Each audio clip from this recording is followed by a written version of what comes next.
इस हुर्मत वाले महीने रजबुल मुरज्जब के मुनासिबत से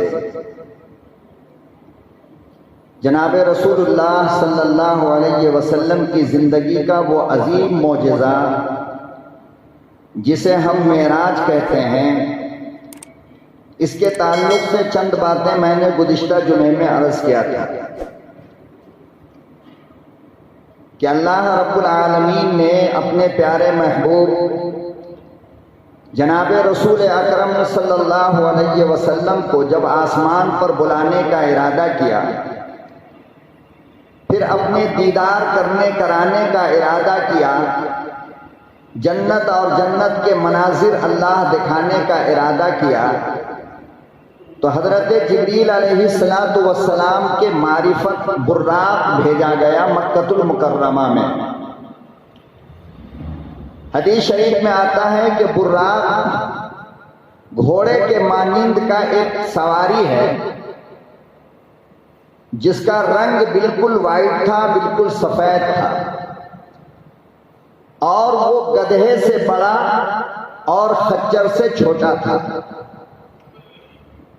परवरदिगार आलम ने उस जानवर को इतनी तेज रफ्तारी अता फरमाई थी, वो इतना तेज रफ्तार सवारी था जो जन्नत से जिब्रील अलैहिस्सलाम लेकर आए कि उलमा ने लिखा है, हदीस में आता है कि उसका आगे वाला पांव उस जगह पे जाके पड़ता था जहां पर उसकी नजर जाती थी, यानी जितनी दूर उसकी नजर जाती थी उस जगह पर उस सवारी का, उस जानवर का अगला पांव पड़ता था। अब आप अंदाजा लगाएं कि उसकी रफ्तार कितनी होगी। तो अल्लाह रब्बुल इज्जत ने ये सवारी देकर जिब्रील अमीन को भेजा कि जाओ अब्दुल्ला के यतीम को लेकर आओ, आमना के दुर्रे यतीम को लेकर आओ, आज मैं अपना दीदार उनको कराना चाहता हूं,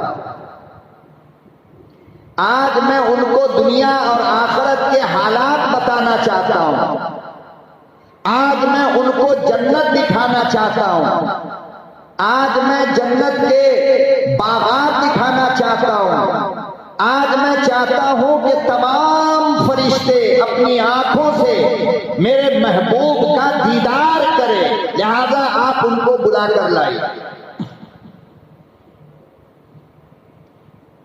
आमतौर से जब कोई बड़ा आदमी आपके घर या हमारे घर आने वाला होता है तो हम लोग उसकी तैयारी करते नहीं करते कि भाई एक बड़ा आदमी आ रहा है। घर की औरतें जल्दी जल्दी घर की सफाई करती है, बर्तन वगैरह को साफ करती है, उसको सजाती है, अच्छा से अच्छा बिस्तर लगाती है, घर को बेहतरीन क्लीन से बिल्कुल साफ करती है। परवरदिगार आलम ने फरमाया कि फरिश्तों मेरा महबूब आ रहा है, जन्नत तो जन्नत है ही, और उसको सजाओ कि मेरा महबूब आने वाला है।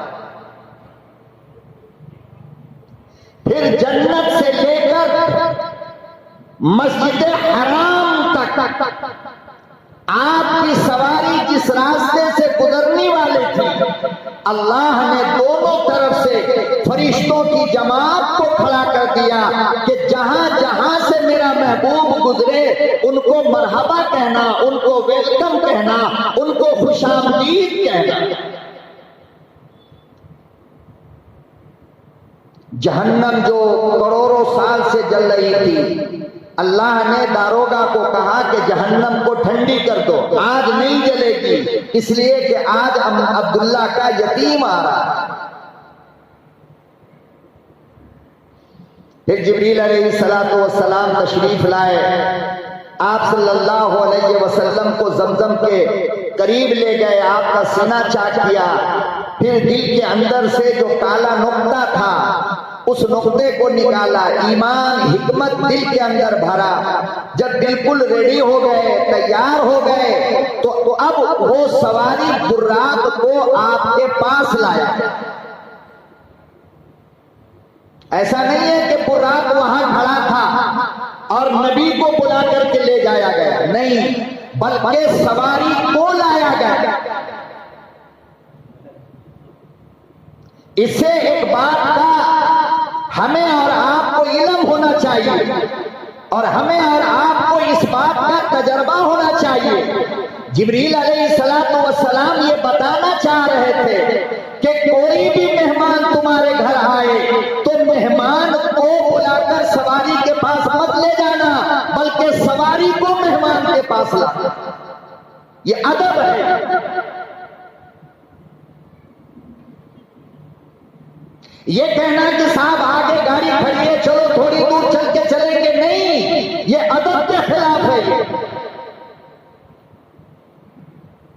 हाँ, जगह की किल्लत है, ट्रैफिक का मामला है, घर के पास तक गाड़ी नहीं आ सकती तो फिर मजबूरी है। लेकिन मजबूरी अगर ना हो तो फिर खामखा का मेहमान को बुलाकर नहीं ले जाना चाहिए, बल्कि मेहमान के पास सवारी को लाना चाहिए। जिब्रील अलैहिस्सलातु वस्सलाम लेकर आए, आका सल्लल्लाहु अलैहि वसल्लम तैयार है।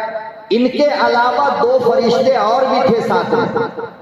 एक थे मौत के फरिश्ते यानी हजरत इजराइल अलैहिस्सलाम, और एक थे कयामत के सूर फूंकने वाले फरिश्ते यानी हजरत इसराफील अलैहिस्सलाम। चार फरिश्ते सबसे बड़े हैं। क्या है?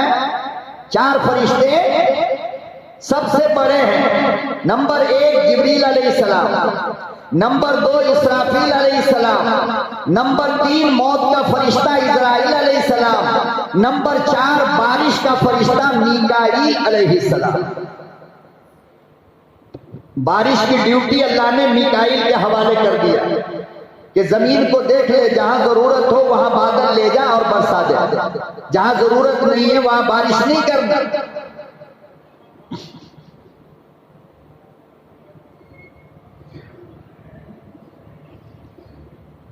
तो ये तीन फरिश्ते इसराफील लेफ्ट साइड में खड़े हो गए, इजराइल राइट साइड में खड़े हो गए, और सवारी का लगाम पकड़कर हजरत जिब्रील आगे खड़े हो गए। अब उसके ऊपर, सवारी के ऊपर जन्नत का कालीन बिछा हुआ था, निहायत खूबसूरत। लिखा है कि आप सल्लल्लाहु अलैहि वसल्लम जब उस पर चढ़ने लगे, उस जानवर पे चढ़ने लगे तो जानवर हरकत करने लगा, हिलने लगा। होता है ना, आप लोगों ने जानवर की सवारी की या नहीं की, लेकिन जिन लोगों ने किया उनको पता है। पहले से जानवर आराम से खड़ा रहेगा, जब आप उस पर चढ़ने लगोगे तो वो हरकत करने लगता है, हिलने लगता है। तो बुर्राक हरकत करने लगी। आका सल्लल्लाहु अलैहि वसल्लम खड़े हो गए। जिब्रील अमीन की नजर पड़ गई तो डांटा जिब्रील अलैहिस्सलातु वस्सलाम, और सैयदना जिब्रील अलैहिस्सलातु वस्सलाम ने बुर्राक को मुखातब किया। फरमाया, ओ बुर्राक, तुझे पता होना चाहिए कि तेरी पीठ पर आज से पहले इतनी नसीब वाला इंसान कोई नहीं बैठा। ओ बुर्राक, खबरदार हरकत ना कर, कायनात का सबसे मुबारक सवारी खड़ा है, कायनात का सबसे मुबारक इंसान खड़ा है, अल्लाह का मेहमान खड़ा है, खबरदार हरकत ना कर। अगर जरा सी तकलीफ आमना के लफ्ज़े जिगर को हुई, अल्लाह तुझे माफ न करेगा।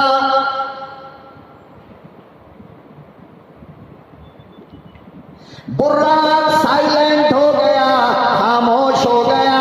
आका सल्लल्लाहु ताला अलैहि वसल्लम सवार हो गए। ओ लोगों, अपने नबी की अजमत को देखो, अपने नबी की शान को देखो, अपने नबी के मकाम को देखो। करोड़ों पूरी फरिश्ते का सरदार आगे आगे रस्सी पकड़ कर जा रहा है, और मेरा तेरा यतीम नबी सवारी पर सवार है।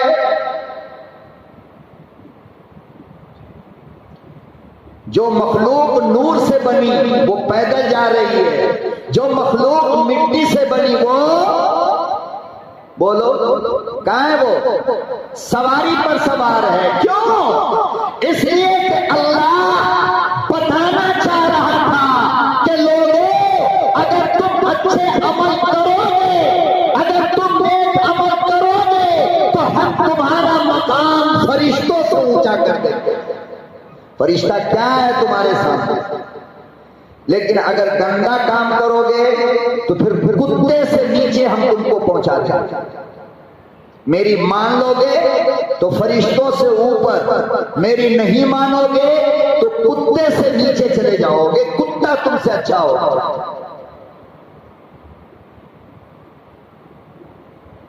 दाईं तरफ इजराइल, बाईं तरफ इसराफील, तेज रफ्तारी तय हद हो गई, जानवर दौड़ता चला जा रहा है, चलता चला जा रहा है, यहां तक के फिलिस्तीन की सरजमीन पर इमामुल अंबिया पहुंचे, बैतुल मक़दिस में पहुंचे, मस्जिद अक़सा में आप तशरीफ लाए। वही मस्जिद अक़सा जिसकी आजादी के लिए आज तक तकरीबन 4000 फलस्तीनियों ने अपनी शहादत दे दी।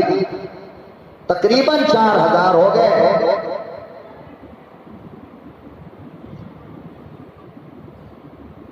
हाँ, वही मस्जिद अक़सा जिसे हजरत उमर ने फतह किया था, वही मस्जिद अक़सा जिसको सलाहुद्दीन अय्यूबी ने फतह किया था, आज उस मस्जिद अक़सा पर हमारे अरब की हुकूमतों की लापरवाही की वजह कर खंजीर खाने वाले इसराइल का कब्जा है।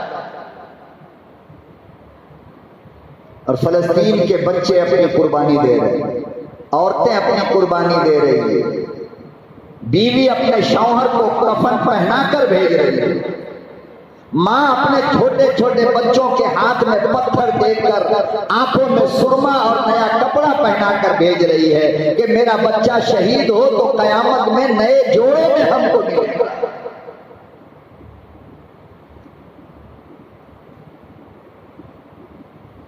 हम लोग काहे के मुसलमान है भाई? सोचकर देखो, कोई कुर्बानी हम लोगों ने कभी दिया किसी तरह की? कोई कुर्बानी, कोई चोट वोट लगा इस्लाम के लिए हमको? कभी एक ठोकर भी हमने खाई इस्लाम के लिए?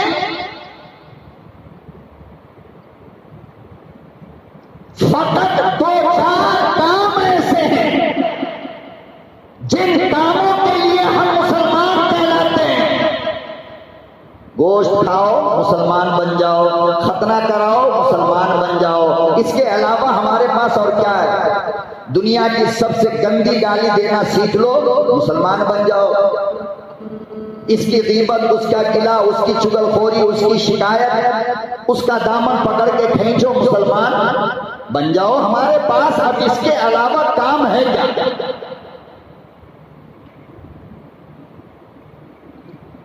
जितने गलत और गंदे काम हैं, माफ करना मुझे, आज वो सारे गलत कामों में और सारे गंदे कामों में हमारे बच्चे और हम लोग मुब्तला हैं।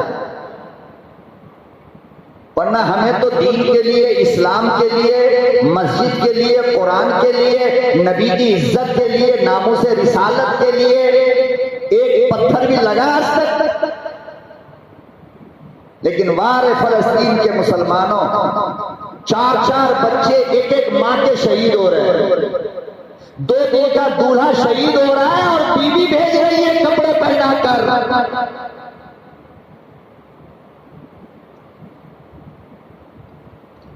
अजीब मंजर है, सामने शौहर की मैयत रखी है और गोद में 4 साला बेटा मरा पड़ा है।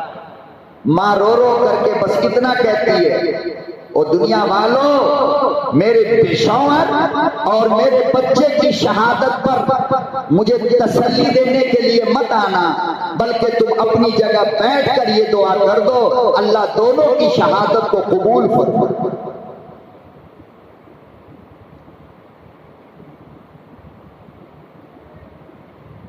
और याद रखो मुसलमानों, तुमने अगर ये समझ रखा है कि गोश्त खाने का नाम और खतना कराने का नाम और 5 वक्त की नमाज पढ़ने का नाम और कारी टोपी रख लेने का नाम अगर मुसलमान है तो तुम पागल हो, पागल।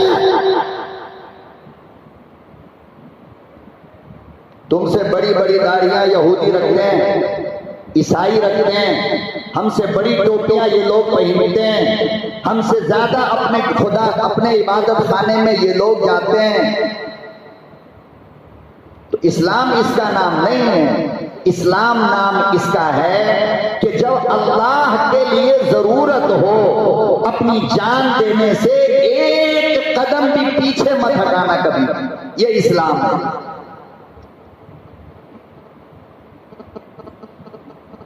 बहरहाल मस्जिद अक्सा में पहुंचे जनाब रसूलुल्लाह सल्लल्लाहु अलैहि वसल्लम, और वहां एक पत्थर है, आज भी वो पत्थर है।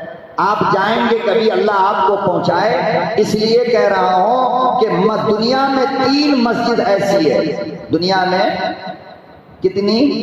3 मस्जिद ऐसी है जिसको देखने के लिए सफर करना इबादत है। क्या है? एक है हरम शरीफ मक्का, उसको खाली देखने के लिए भी अगर जाओगे ना तो अल्लाह सवाब दे। एक है मेरे नबी की मस्जिद, मस्जिद नबवी, उम्रा के लिए मत जाओ, हज के लिए मत जाओ, खाली देखने के लिए जाओगे तो भी सवाब मिलेगा। और एक है मस्जिद अक्सा, यहाँ वहां उल्टी सीधी जगहों पे टूर में जाते हो, गंदे गंदे काम करते हो, कभी गोवा, कभी यहाँ, कभी वहां, क्या है सिवाय गुनाह के और वहां रखा क्या? कभी ऊटी, कभी यहाँ, कभी वहां, खाली नजर को गंदा करने के लिए, और दूसरा वहां कोई काम नहीं। जाना चाहते हो तो फलस्तीन जाओ, मस्जिद अक्सा को देखो।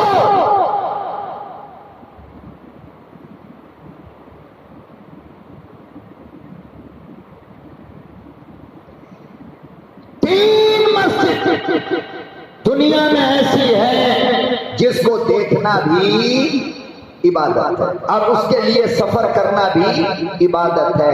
अल्लाह ने अगर माल दिया है ना तो यहां वहां बर्बाद मत करो। कभी फलस्तीन जाओ, मस्जिद अक्सा देख कर आओ,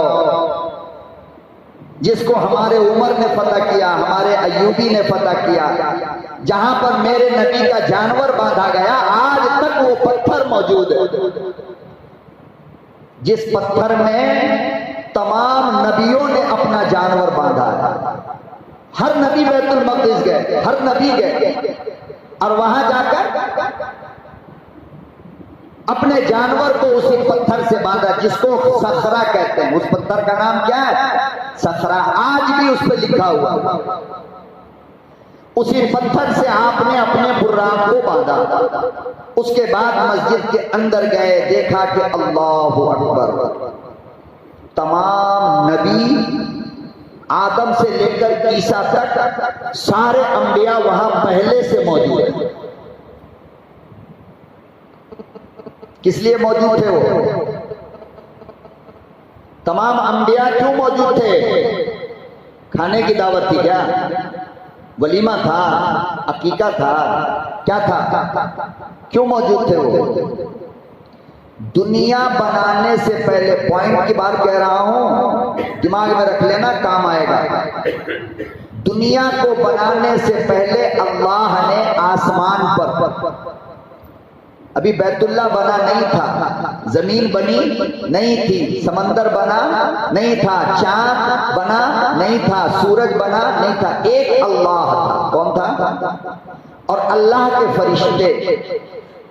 उस वक्त अल्लाह ने आसमान पर तमाम नबियों को जमा करके एक वादा लिया था, जिस वादे को अल्लाह ने कुरान में बयान फरमाया, वइज़ा ख़ज़ल्लाह मीसाक़न नबिय्यीन लमा आतैतुकुम मिन किताबिन व हिकमा सुम्मा जाअकुम रसूलुन मुसद्दिक़ुन लिमा माअकुम लतु'मिनुन बिही व लतंसुरुन बिही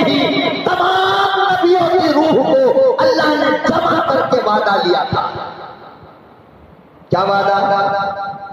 वहां पर आदम की रूह, नूह की रूह, मूसा की रूह, इब्राहिम की रूह, ईसा की रूह, याया की रूह, जकरिया की रूह, दाऊद की रूह, नूह की रूह, अय्यूब की रूह, सारे नबियों की रूह वहां मौजूद थी। अल्लाह ने वादा लिया, तुम सारे नबी वादा करो कि तुम सब के आखिर में एक नबी आएगा जिसका नाम अहमद होगा। क्या नाम होगा? अहमद। तुम सारे नबी उस अहमद पर ईमान लाओगे। क्या करोगे? अहमद पर ईमान लाओगे।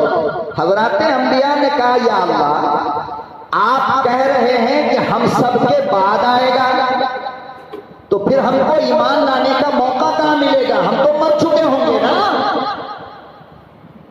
तो हमारी मुलाकात कहां होगी?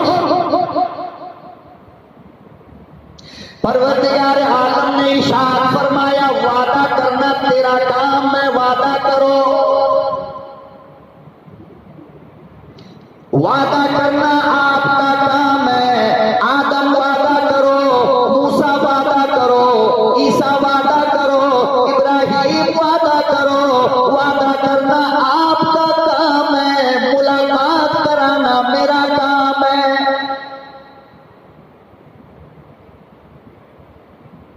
वहां सबने वादा किया था, अल्लाह मियां वादा करता हूं, ईमान भी लाऊंगा, उसकी मदद भी करूंगा, उसके हाथ पर बैअत भी हो जाऊंगा, उसको अपना रसूल पैगंबर भी मानूंगा। अल्लाह पाक ने उस मुलाकात के वादे का वक्त ले आया, तमाम नबियों को मस्जिद अक्सा में जमा कर दिया, फिर इमामुल अंबिया को बुलाया।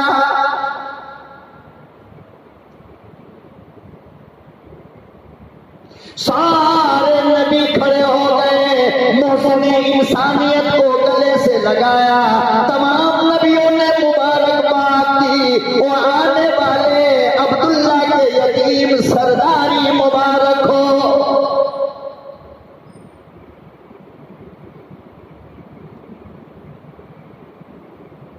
फिर जिब्रील अमीन ने अजान दी है, मस्जिद अक्सा में अजान दे दी है। गालिबन वो असर का वक्त था।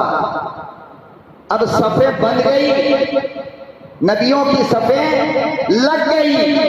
सवाल यह है कि अजान तो जिब्रील अमीन ने दे दी, अब मुसल्ले पर इमामत के लिए जाए कौन? अब्बा आदम खड़े हैं, आपसे बहुत सीनियर मूसा अलैहिस्सलाम खड़े हैं, आपके दादा हजरत इब्राहिम खड़े हैं। कौन इमामत करेगा?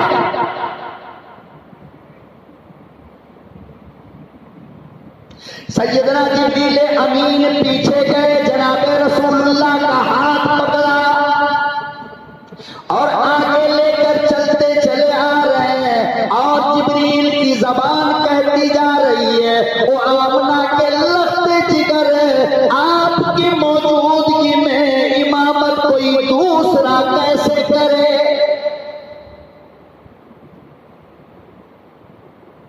आप सबसे आखिर में आए हो, ठीक है, आप तमाम नबियों से छोटे हो, ठीक है, लेकिन आपका मकाम, आपका वकार, आपकी इज्जत, आपकी अजमत, वो काली कमली वाले, अगर आप ना आना होता, इनमें से कोई नबी अल्लाह ना लाता।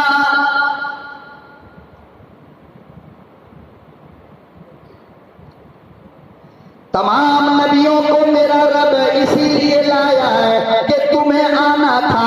आज इमामत आप करोगे, आज दूसरा कोई इमामत नहीं कर सकता है, ताकि आज के बाद आपको दुनिया सैयदुल अंबिया कहे।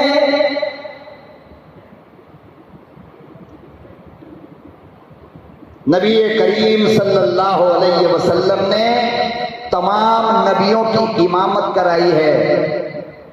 समझ में आ रही बात है? और ये नेचुरल अंदाज में, ये नहीं कहना कि नबी सो रहे थे, ये सब ख्वाब में हो रहा था, नहीं, ये सब रियल में चल रहा था। पता ये चला कि दुनिया की बस एक मस्जिद ऐसी है, दुनिया की बस एक मस्जिद ऐसी है जिसमें तमाम नबियों ने एक साथ नमाज पढ़ी है और वो है मस्जिद अक्सा। अब बताओ उसे देखने का शौक होना चाहिए नहीं होना चाहिए?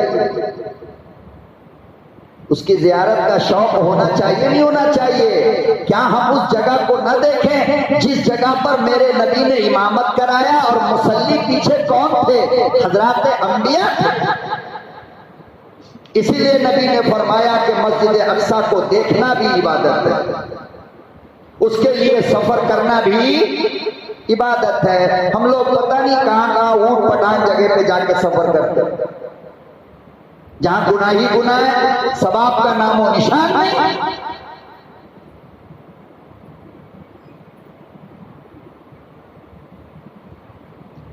नमाज से फरागत हुई। अब ये जो बुर्राक है ये तो जमीन के लिए लाया गया था। किसके लिए? अरे मस्जिद हराम जमीन पर है या आसमान पर?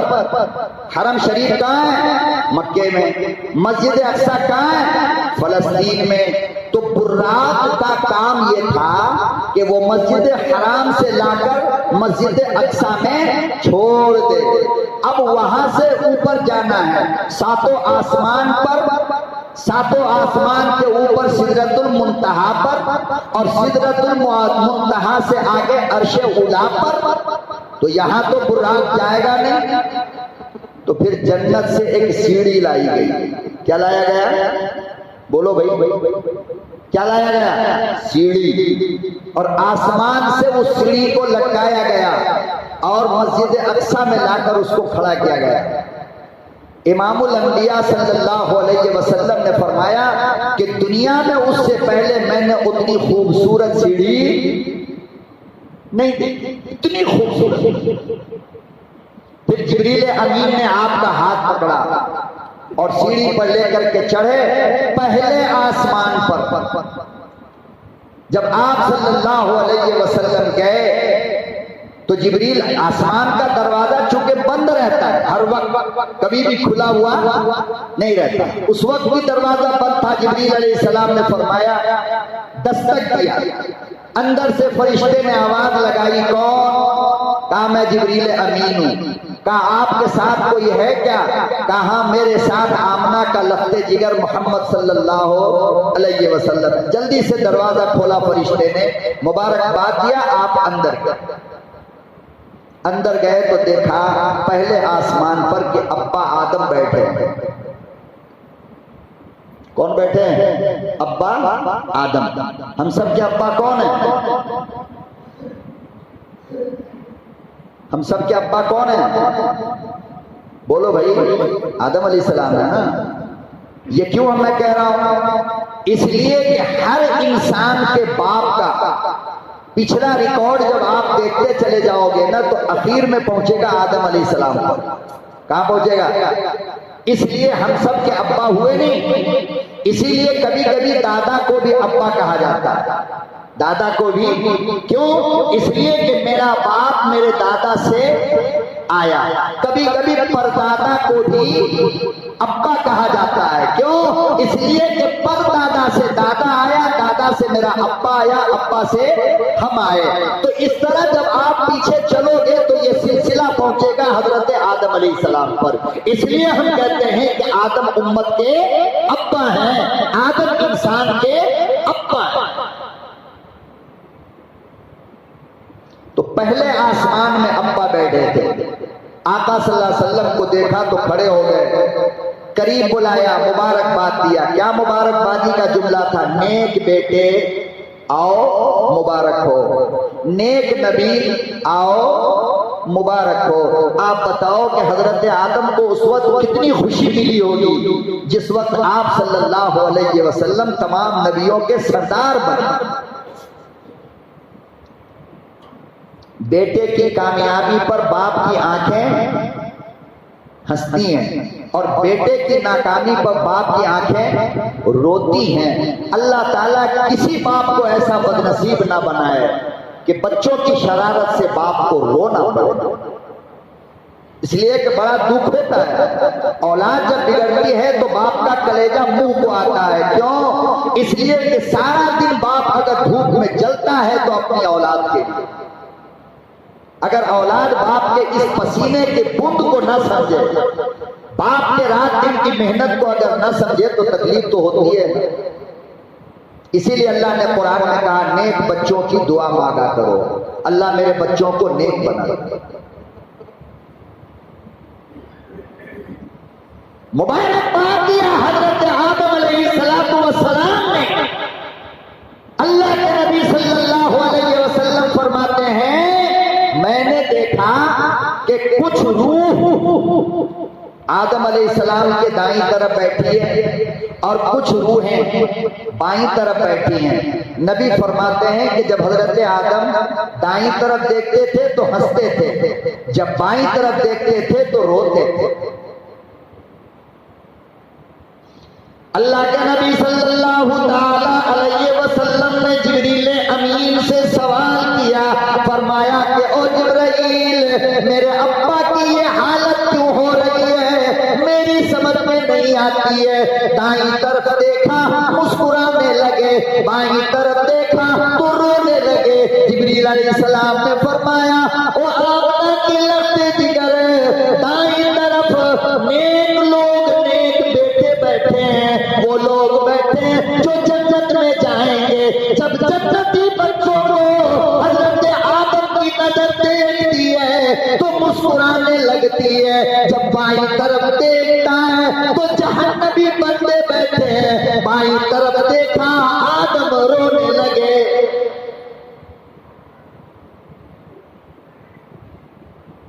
जन्नती बच्चों को देखा तो मुस्कुराए और जहन्नमी बच्चों को देखा तो रोने।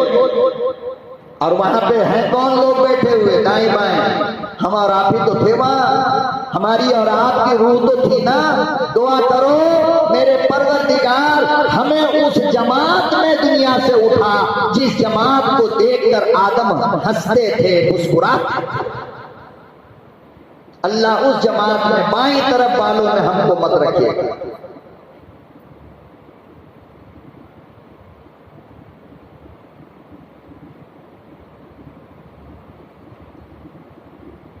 फिर दूसरे आसमान पर गए,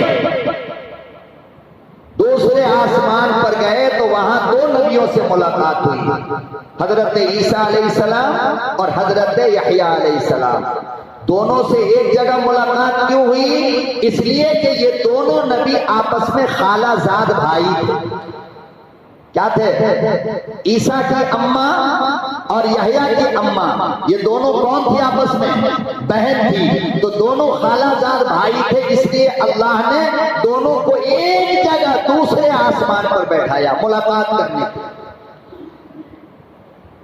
फिर आप तीसरे आसमान पर गए मुलाकात करके, तो तीसरे आसमान पर हजरत यूसुफ अलैहिस्सलातु वस्सलाम बैठे थे, जिसे देखकर आका सल्लल्लाहु अलैहि वसल्लम ने फरमाया कि अल्लाह ने दुनिया की आधी खूबसूरती यूसुफ को दे दी।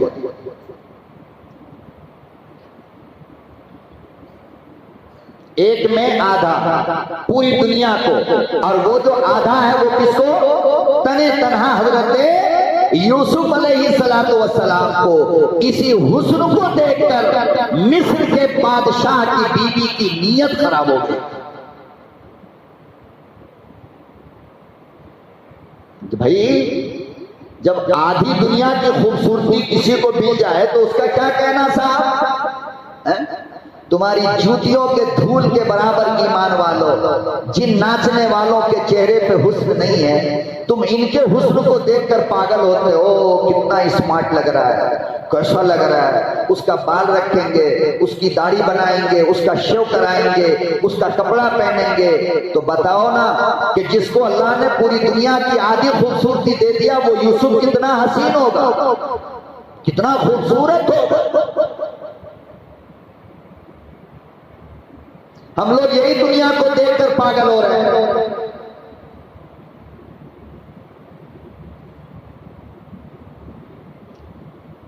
तीसरे आसमान पर गए, हजरत यूसुफ से मुलाकात हुई और और चौथे आसमान पर गए तो हजरत इदरीस अलैहिस्सलातु वस्सलाम से मुलाकात हुई। किससे? किससे? और ये इदरीस अलैहिस्सलाम कौन है आप जानते हो? ये जो पेन वगैरह है ना, कलम, ये सब लिखने पढ़ने की चीजें, ये उन्हीं ने इजाद किया है, हजरत इदरीस अलैहिस्सलातु वस्सलाम। कलम से लिखने का सबसे पहला काम जिसने किया उसका नाम हजरत इदरीस अलैहिस्सलाम है। अब ये पेन वगैरह तो था नहीं उस जमाने में, तो हजरत इदरीस अलैहिस्सलाम का कलम कौन सा था? फरमाया कि वो जो लकड़ी को काट कर चाकू से बनाया जाता है और अलग से रोशनाई में डुबा डुबा करके हम लोग बचपन में उसी से लिखते थे, उसी से सीखते थे।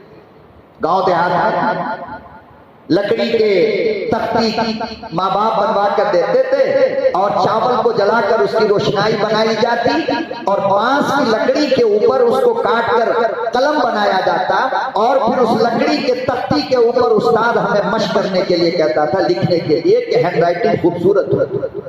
तो वो लकड़ी का कलम हजरत इदरीस अलैहिस्सलातु वस्सलाम ने सबसे पहली मर्तबा यूज किया।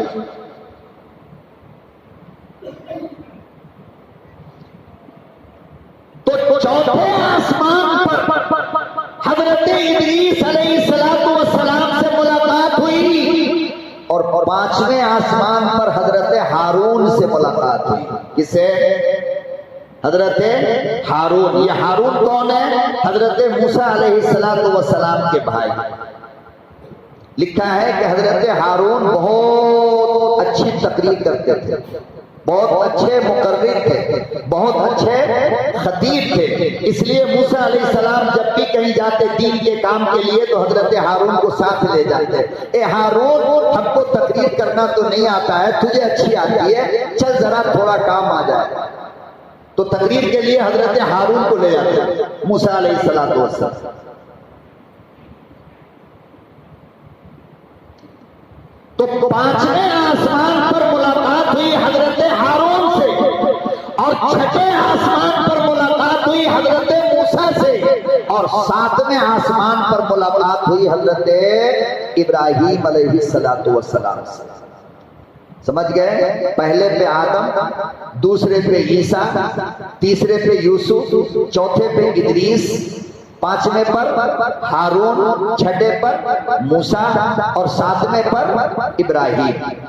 मुलाकात हुई, आसमानी दुनिया खत्म। अब अल्लाह ने आगे बुलाया, कहा कि आप वहां मत रुकिए और आगे आइए। तो एक ऐसी जगह पर जिब्रील अलैहिस्सलातु वस्सलाम लेकर गए जहां पर बेड़ी का दरख्त था। किसका? बेड़ जानते हैं आप? बेड़ी नहीं जानते?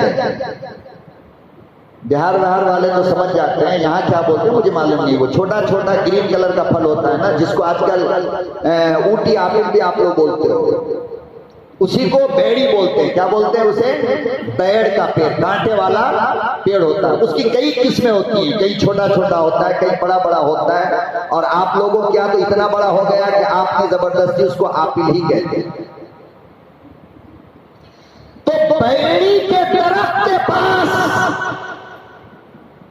आपको जिब्रील अमीन लेकर के गए। अल्लाह के नबी सल्लल्लाहु अलैहि वसल्लम ने फरमाया कि उस बेड़ी के दरख्त का पत्ता इतना बड़ा बड़ा था जैसे कि हाथी का कान हो, जबकि उसका पत्ता तो छोटा होता है ना। हम लोगों के यहाँ मैयत को गुस्ल देने के लिए बेड़ी के पत्ते को पानी में डाल करके उबाला जाता है। अब यहाँ मालूम नहीं, वहां की बात कह रहा हूं, बिहार, यूपी, बंगाल वगैरह में आमतौर से पानी में डालकर बेड़ी के पत्ते को उबाला जाता है। क्यों? इसलिए कि बेड़ जो होता है और बेड़ी का पत्ता जो होता है वो एंटीबायोटिक होता है, एंटीबैक्टीरिया होता है। बेड़ी का पत्ता जब पानी में डालकर उसको उबाला जाता है तो उसका अर्थ पानी में शामिल होकर जब उससे मैयत को नहलाया जाता है तो मैयत के बदन में बैक्टीरिया पैदा नहीं होता और जल्दी उसके बदन में कीड़ा नहीं पड़ता।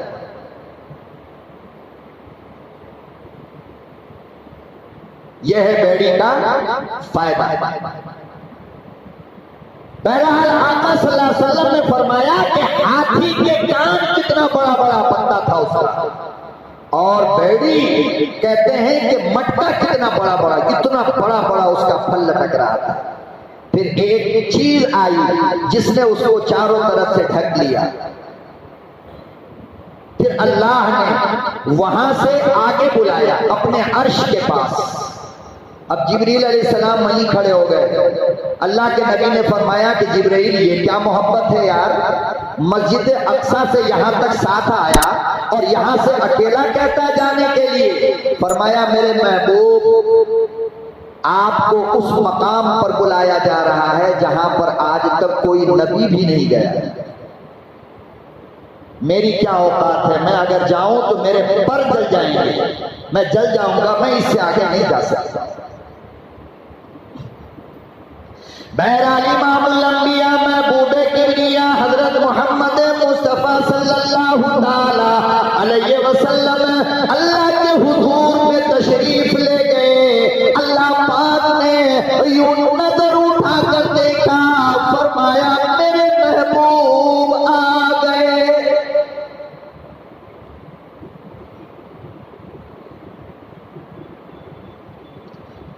बिन देखे मेरे लिए ताइफ में मार खाए हो, बगैर देखे हुए मक्के में मार खाए हो, बगैर देखे हुए मेरे लिए इतनी बड़ी बड़ी मुसीबत उठाई। आओ आज मेरे महबूब अपने रब का नजारा करो।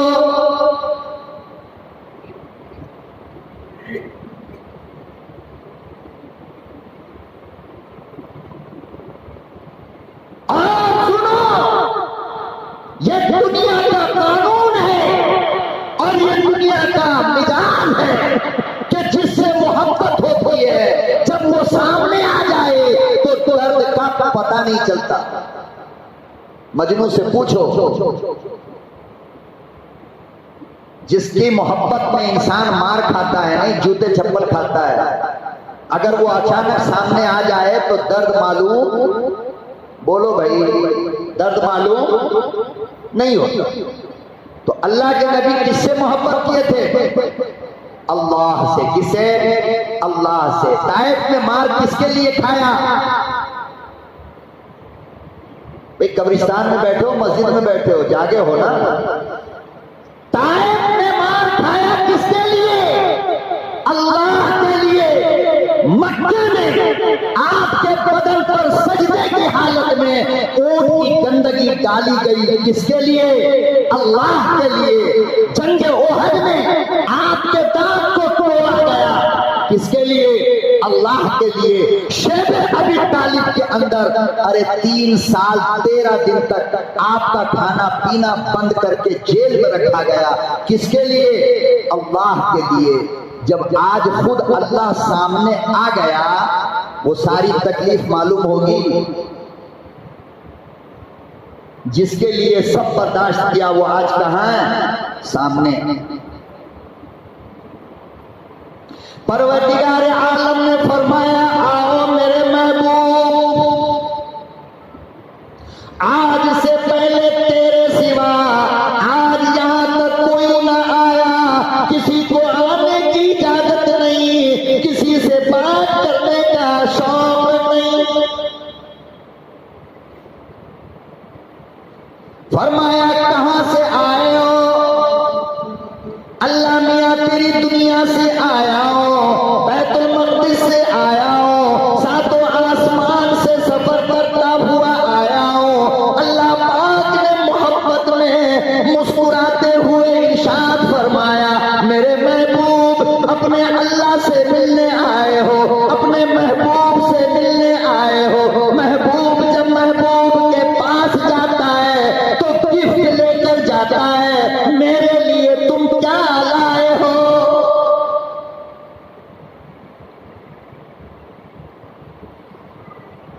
क्या तोहफा लाए हो? क्या गिफ्ट लाए हो? मेरे अल्लाह, आपके पास किस चीज की कमी है, मैं क्या लेकर आऊं?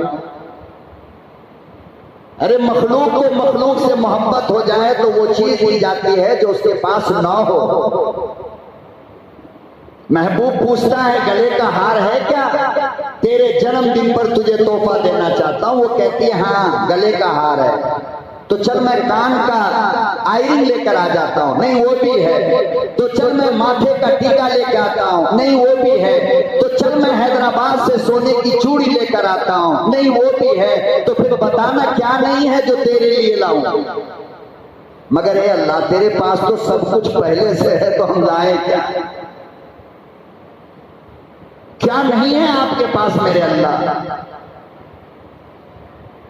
इरशाद फरमाया अल्लाह पाक ने कुछ तो देना पड़ेगा। मोहब्बत का दावा करते हो, महबूब होने का दावा करते हो, तो खाली हाथ क्यों आए, कुछ लेकर क्यों नहीं आए?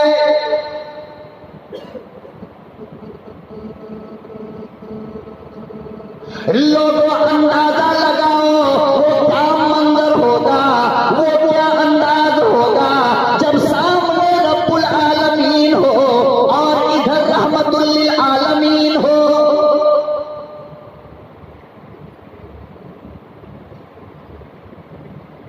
उधर अल्लाह हो, इधर हबीबुल्लाह हो, उधर अल्लाह पाक की जात हो, इधर आमना का यतीम खड़ा हो।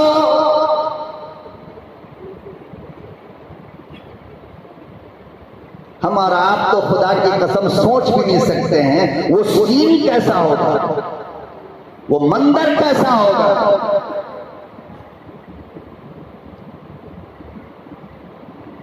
फरमाया क्या लाए, मेरे परवरदिगार तेरे पास कमी किस चीज की है, मैं क्या लेकर के आऊं? सारी कायनात के मालिक आप हैं, मैं जो लाता वो आपके पास पहले से है, तो लाऊं क्या? फरमाया नहीं कुछ तो देना पड़ेगा, ऐसे नहीं जा सकते बगैर गिफ्ट दिए हुए। तो आका सल्लल्लाहु अलैहि वसल्लम ने 3 गिफ्ट पेश किया है अल्लाह को। कितना? 1 नहीं 2 नहीं। फरमाया जब दिल वाला रब पूछ रहा है तो दिल वाला मोहम्मद कंजूसी क्यों करे? 3 गिफ्ट पेश किया है अल्लाह को जो उससे पहले अल्लाह को किसी ने पेश नहीं किया। इंशाअल्लाह उस गिफ्ट का खूबसूरत जिक्र और उसका तज़किरा आइंदा जुमा को। अल्लाह हमें अमल की तौफीक अता फरमाए। व आखिर दावाना अनिल हम्दुलिल्लाहि रब्बिल आलमीन।